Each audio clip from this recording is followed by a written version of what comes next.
Stacey, we talking about racetrack. She going off talking about her thing again. She wants to do this prayer rally. So this is what I say, Donnie. If they always say the definition of insanity is doing the same thing over and we have done the same thing over and over and over and I remember over all of them again. black elected officials. I remember back when Salima Marriott was up there. Yes. With all due respect, I've seen nothing.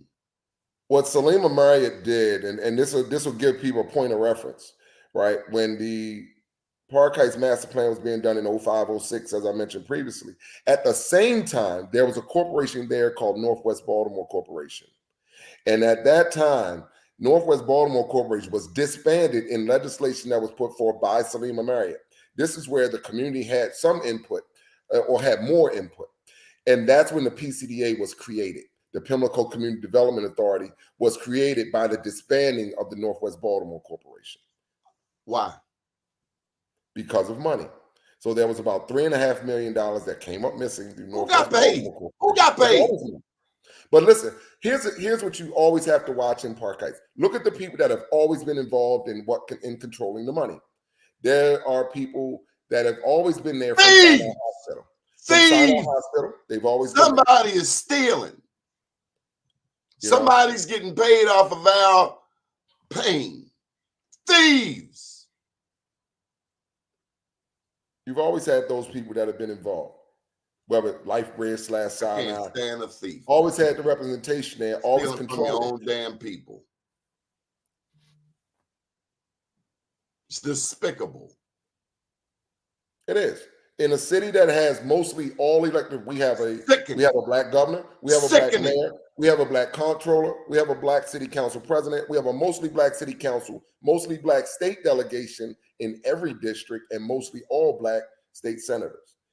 This is, and we have black congressmen. So when we look at what happens in Baltimore, what's happening in Baltimore, this is the worst of what we should have the greatest representation. When I talk to people all across the country, when I talk to the president of NAACP in San Antonio, and he tells us, we wish we had what you all had in Baltimore. We wish we had the representation that y'all had in Baltimore. People in Detroit, they say, we wish we had the representation that y'all had in Baltimore. Really? And the thing is, we have, as you said, Donnie, we have a lot of people that are afraid of losing their perceived power. What power? What damn power? They used to run around talking about, I got power. Power over what? Right. Power to do what?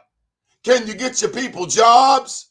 Can you get your people homes? If you can't do that, you ain't got no damn power. All you got is a seersucker suit, a straw hat, and a goddamn black-eyed Susan. That's all you got. It's the and you got a selfie.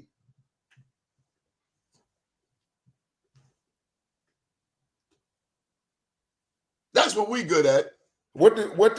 So all you have to do, and I say this to your audience, all you have to do is think about, there's a Preakness every year. There are horse races all year. All year. Think about what happens to the community that surrounds it as a result of it.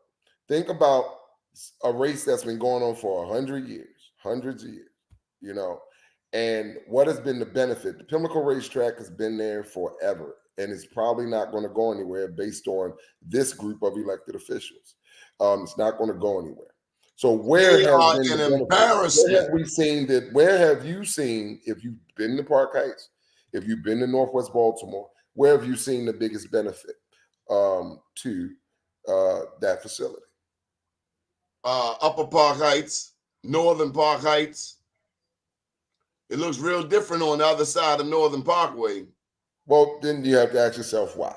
And they got a lot of input on what happens to that money. I remember the meeting I went to with Bill Cole was in a private home in Mount Washington. It was 95% white people in that room. 4 or 5 of us black people, including what's her name? Randy Wambush.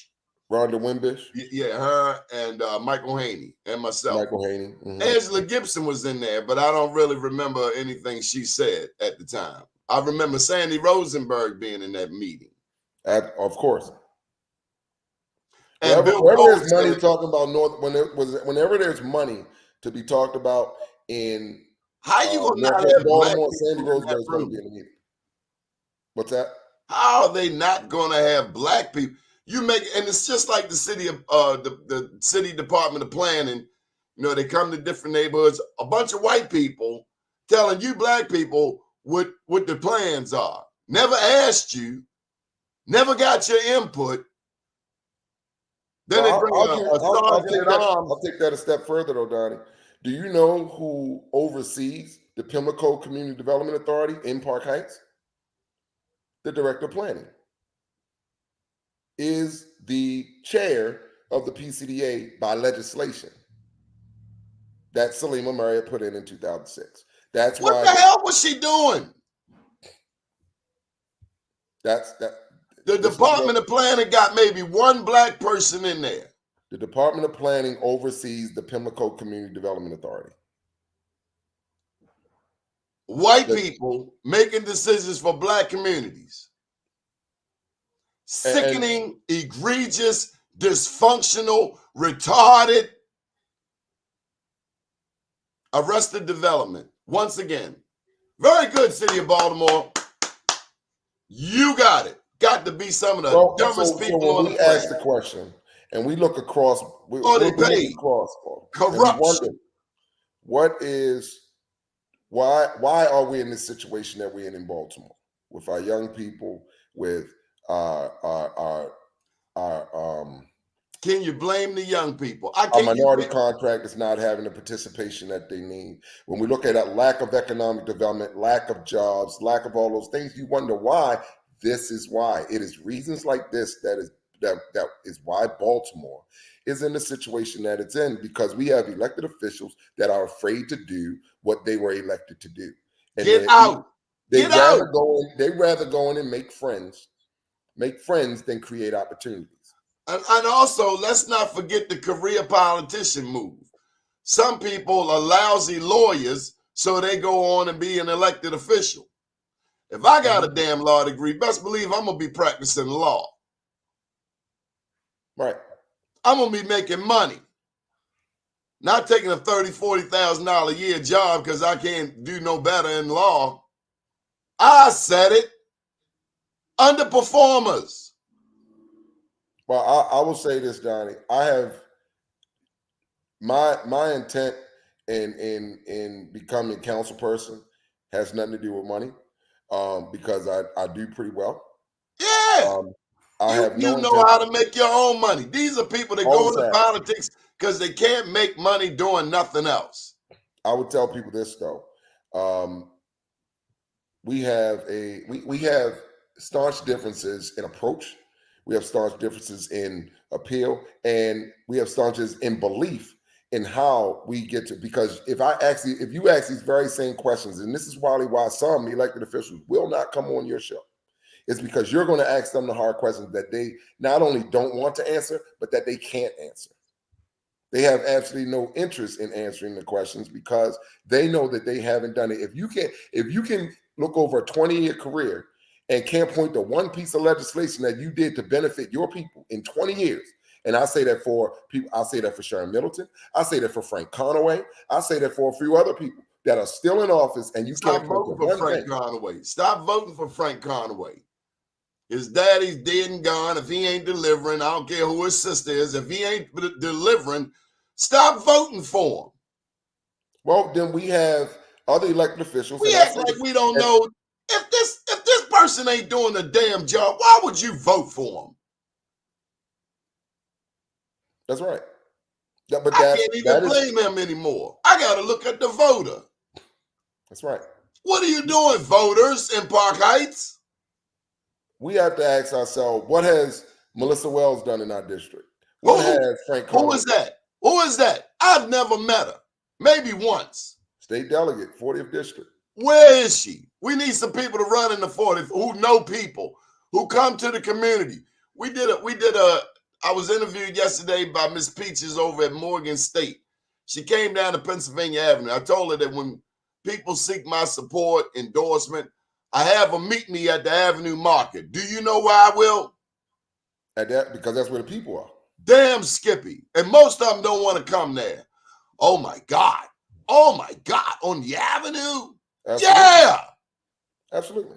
Spineless scaredy cats. The only reason I know that, because I'm always at the Avenue Market, Donnie. I'm always on Pennsylvania Avenue. I'm always down at Shake and Bake. I'm always down at my cousin's spot right there on the corner. The restaurant. Yeah, so we're always down on Pennsylvania Avenue. I always tell people that it's one like thing we're scared of our own people. I was getting ready to say that. One thing I'm not afraid of is my own people, right? I still go, if I want to go somewhere, I don't have a problem going down to the Red Door. And those people know what I'm talking about. They know what I'm talking about. I have no problem going to the 5 Mile House or the Red Door, or going in our neighborhoods and going to the Avenue Market and going downtown and going down to anywhere in the city. I go anywhere and everywhere in the city because I'm not afraid of my people. I've never been afraid of my people. I work with a bunch of young men every single day, and I got to give a shameless plug, Donnie, out to my guys from the Baltimore Lightning and some that are watching this, because I have 60 young men that we took from the streets of Baltimore that are now playing pro football at a very high level. So I got to shout those young men out that are 18, 19, 20, 21. And when they say they don't know what to do to fix the problem in Baltimore, all you got to do is give them something that they're interested in and then hone that talent and then get them to a place where they can thrive. We have young men now we have one young man in Germany right now playing pro football. We have guys that are going to the Ravens OTAs. We have guys that are going to Ghana. We have guys that are going to Brazil. All of this. So when we talk about what we're doing with and for our young men, I'm not telling people what I want to see happen. I'm telling them, I'm not going to tell people to do anything I'm not willing to do. And so if we're doing it right now, we can get other people to do it. And it's not as difficult as people do. You just have to want to do it. I have seen this mayor make some strides. New recreation centers, finally. Let me give him his credit. We have not seen new recreation centers in our lifetime. I remember Greater Model back when I was a teenager. Oh, Saratoga. Down your way, your old way. Yeah, my old way. We are starting to see some investment. Chick Webb, I saw that on the news last night. A lot of people don't know that Chick Webb was built by the community. Famous musicians from around the country came together, did a famous fundraiser over at the 5th Regiment Armory and built that. And so I'm very grateful for the advocates. I think his name is Ron Williams over in East Baltimore. People who have stayed the course. Ronald Miles. Ronald Miles, thank you. Ronald Miles. And he can be a little bit of a pest, but that's what it takes. He got what he needed for his community. Yes, he did. And kudos to you, Mr. Miles, for staying at it. He got on people's nerves. He's a great advocate and a great model for what you need to do in order to get what you need for your community. I've been a pest to a lot of people for a long time. so we understand. Because he lives in the community, as do you, East Baltimore, Park Heights. I've heard similar things about Sandtown. Sandtown don't deserve nothing. Who's what? Everybody in the city deserves something. From Palmer Court to Lansdowne to the Hollander Ridge. I mean, but we put all of this investment over there, with all due respect, in the Baltimore Peninsula, a community that is a baby. To hell with these legacy communities. And that's the thing. And then they put some damn bike lanes coming through here. What they identify, and that was the worst decision I think was ever made, is to put log jams on North Avenue with bike lanes. And then you got a bike lane and a bus lane and one lane for traffic. It doesn't make sense. But idiots. It doesn't make sense. But when you look at the communities that they say don't deserve anything, it's the communities that they say didn't vote for them. And so, or the communities that didn't vote. So if you didn't give, If you didn't give them a viable option to vote for, maybe they didn't vote for you, or maybe they didn't vote. Maybe because they didn't see any benefit from the people that they voted for last time, or the same people that were running. Well, I bet you they come to Sandtown this time because we got a real serious voting initiative going on, and Sandtown will have its say come this next election. We will have our say. And you don't show up, then we're going to campaign against you citywide. And can I say something to what Stacey just said? The comment that Ms. Stacey just said. Sure. She was talking about the Pimlico Merchants Association. So the Pimlico Merchants Association, and I want to make sure that there's a distinction between the Pimlico Merchants Association and the Park Heights Merchants Association. There are two different things. The Park Heights Merchants Association is a larger merchant association that was established by the new Park Heights CDC. The Pimlico Merchants Association is between the 5,000 block from where Harbor Bank is up to where the 7-Eleven is at Northern Parkway. That's the Pimlico Merchants Association. So one thing I will say is that we did our own, and I'll say this to Stacey's point, is that there is the Pimlico Merchants Association is an RBDL, which means that it is set up by BDC so that a portion of the tax dollars go into supporting that merchants association or that business district. So if you go up there and you look at that business district, you can ask, where's that money going? It's about $10,000 a year. And I've seen the checks. We actually requested copies of the checks that money goes to the director of the Pimlico Merchants Association. How do these people sleep at night? Very well and comfortably. No, they don't. No, we're the ones that are up all night. They sleep well. We're the ones up all night. Well, it's time that we start doing some 2 a.m. protests in front of their doors. We need to go have protests right in front of their houses, right in front of their jobs. I won't call any names, but I remember one young man from East Baltimore who was used to help get rid of people out of East Baltimore. They drafted him up to Park Heights and got him to help remove people from Park Heights, a black man. J.O. Hurley. So if people want to understand the history of what happened in Park Heights, or in East Baltimore for that matter, there was a project called the Forest City Project.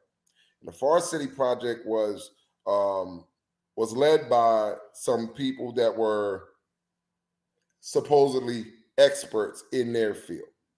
And J.O. Hurley at the time was on the Forest City Project. Their goal and part of their mission was to remove the people out of East Baltimore so that they could begin development. And if you look at East Baltimore today, that is exactly what happened. They moved hundreds of families out of East Baltimore and to begin that development. Look at what's happening in Park Heights. The same people, J.O. Hurley came over, was the former president of Park Heights Renaissance. Same people. Now, when you look at hundreds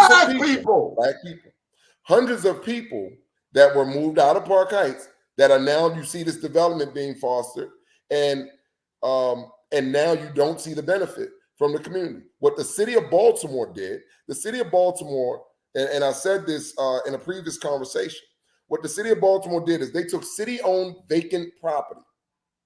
City-owned vacant property. So imagine there's any vacant house in Baltimore. They took city-owned vacant property and they changed the sale price on it. Now, these are houses that had no back on it, no roof, no windows, tree growing through it, the whole nine. And the city of Baltimore said that this house was sold for $558,000. This is a house on Loyola Southway, where the whole block is almost vacant. They did that so that they could change the comps for future development that they did on Loyola Northway. And if you go on Loyola Northway right now, or if you Google houses for sale on Loyola Northway, you'll see that they sold those houses for $350,000. In the history, I've been in Park Heights for 37 years. I have never seen a property sold in Park Heights for over $300,000. And so you ask, why did they do this? Because now, remember, there were a bunch of houses that were torn down on Woodland Avenue, on Park Heights and Woodland, up by where you used to live, Donnie. A bunch of houses were torn down up there where you see those apartment buildings being built on the right side. On the left side is a bunch of open land, and people said, well, what's going to go here? That's where Dan Henson and his group from New York are slated to build 200 new homes there. They're going to use the comps from the houses on Loyola Northway, which were used from the comps from city-owned vacant property. They're going to use those comps to build houses in excess of $300,000+. This is the exact same thing that happened in East Baltimore, which is why you had people that were priced out of the community that lived anywhere near Johns Hopkins. Look at what's near this development. What is the closest thing? The biggest anchor. There you go. The biggest anchor in Park Heights is Sinai Hospital. So you look, and if you look in West Baltimore, you look down in Southwest Baltimore, the biggest anchor there, University of Maryland. These are the exact same things where these hospitals are encroaching and purchasing land and making sure that their interests are protected, because the more money that's made in the community, the more money they make. I was told at one point that I made an error in saying that Sinai Hospital made $1 billion a year. And I was told that I was corrected by Martha Nathanson. And remember that name. I was corrected by Martha Nathanson in a meeting, said, we don't make $1 billion a year. We make $985 million. And they make most of that money off of us. Pimping ain't easy, but somebody got to do it. But give absolutely nothing back. Nothing. They make 900, let me be right. This was 985 million 10 years ago. That's what they were making. Why would you want to be a part of a corrupt system? Because you tried it on the outside and didn't work? Me? Yeah, why would you run for office? Why would you want to be a part of a corrupt system? Obviously, it's corrupt. Going back to the gun trace task force. I believe that if those people are corrupt, they always were corrupt. Going back to J. Barry Mahone. And they were always corruptible. Right? So they were always corruptible. My track record doesn't say that. So you know, I've served this country, served my community well. I've served my community for the last 20-some years. You're a veteran. I'm a veteran. I served 11 years, U.S. Army Special Forces, and you know, was in combat a couple times. Went to Desert Storm, went to Somalia, got shot twice while I was in the military. Got out and went to work for the U.S. Department of Justice for 10 years, and stayed at DOJ for a long time doing immigration, doing oversight on a lot of things. You were in Black Hawk Down? I was there. Man, so when people watch the movie, they can say, you know, I was there. When people watch the movies on, you know, when they watch Jarhead and all those other movies, all that, I was there. I was in a city that was captured called Khafji. And if you look at the Battle of Khafji in Saudi Arabia, Khafji, the Battle of Khafji, there was a group of Americans that were encircled by the Iraqi soldiers. It was 26 of us, and there were 350 Republican Guard that surrounded us, and we were bailed out and rescued by the Marines. Fought our way out of it. I was there. In Operation Provide Comfort in Turkey, when in northern Iraq, when Saddam Hussein chased the Kurdish refugees up in the mountains with the gunships, I was there. There were 26 of us that saved 500,000 Kurdish refugees. So when I say, when I've seen 500,000 people be rescued in a military operation, surely when I came back home, I said there were about 600,000 people in Baltimore. I could surely do something to save my own people if I could go across the world to save a whole bunch of other people. That's my intent. Any final thoughts, Will? I want people to keep loving Baltimore. Donnie, I love what you do. I want you to, you know, I just want people, if just show some pride in what you do. If you're an elected official in this issue, have some pride, have some stomach, have some cojones. Don't be afraid. Don't be afraid. Don't be scared, because win, lose, or draw, my message is going to stay the same. Win, lose, or draw, I'm going to say the same thing, and I'm going to mean it every single time. So if you're afraid, just know that we're coming. We're going to be there in 2024. We're going to be there from now till then. You're going to hear this voice. You're going to see this face, and we're going to be there. And I don't care if you're Sharon Middleton. I don't care who you are. If you're elected, you have some atonement to do for your ineptness and your inactivity. And we're going to make go sure to hell that's home. what gets told.